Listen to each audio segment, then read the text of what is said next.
Technology को कानूनी अधिकार के रूप में अब शामिल इसके माध्यम से किया गया है।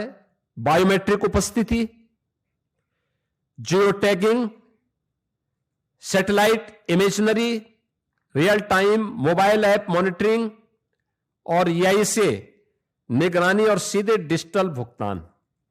यानी अब हाजिरी भरने की औपचारिकताएं नहीं होंगी।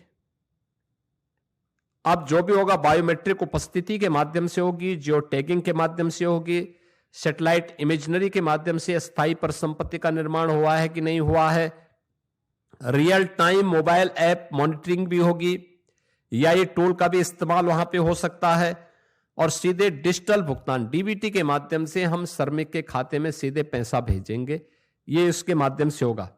फर्जी नामों पर पैसा उठाने का खेल अब हमेशा के लिए बंद।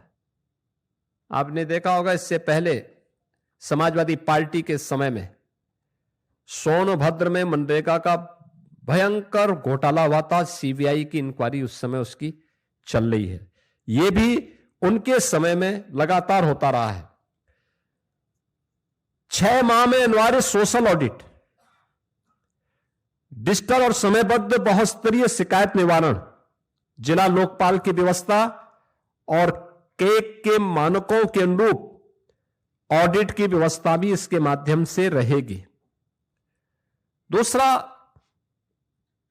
वित्तीय अनुशासन के साथ साथ यह संघीय संतुलन को बनाए रखने में भी एक बेहतर योगदान ये नया अधिनियम हमें देने जा रहा है, जिसमें केंद्र राज्य की साझेदारी 60-40 की हो गई। स्पष्ट वार्षिक बजट, लेकिन काम मांग आधारित ही रहेगा। यानी काम जो मांगेगा, गांव में मांगेगा, उसके अनुरूप ही वहां पे उसको कार्य भी दिया जाएगा। राज्यों को अधिक वित्तीय भागीदारी से में स्वामित्व, निगरानी और उसकी गुणवत्ता सुधार, ये राज्यों को इसका पूरा वो दिया गया है कि राज्य इसके लिए करेंगे। और मेरा मानना है कि कुल आवंटन में वृद्धि करके राज्यों को इस मनरेगा की तुलना में अगर इस नई स्कीम के माध्यम से आप देखेंगे तो विकसित भारत जी राम जी के माध्यम से 17,000 करोड़ रुपए अधिक धनराशि इसके माध्यम से प्राप्त हो सकती है।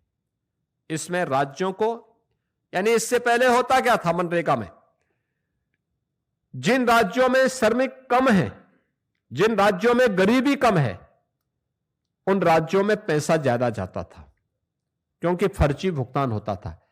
लेकिन अब जिन राज्यों में लेबर क्लास ज्यादा है, जिन राज्यों में उन लोगों को, श्रमिकों को रोजगार की गारंटी मिलनी चाहिए, उन राज्यों को इसके माध्यम से ज्यादा कार्य मिलेगा, श्रमिकों का अधिकार बढ़ेगा, भुगतान उनका सुरक्षित होगा, किसान को समय पर भी श्रम उपलब्ध होने लगेगा।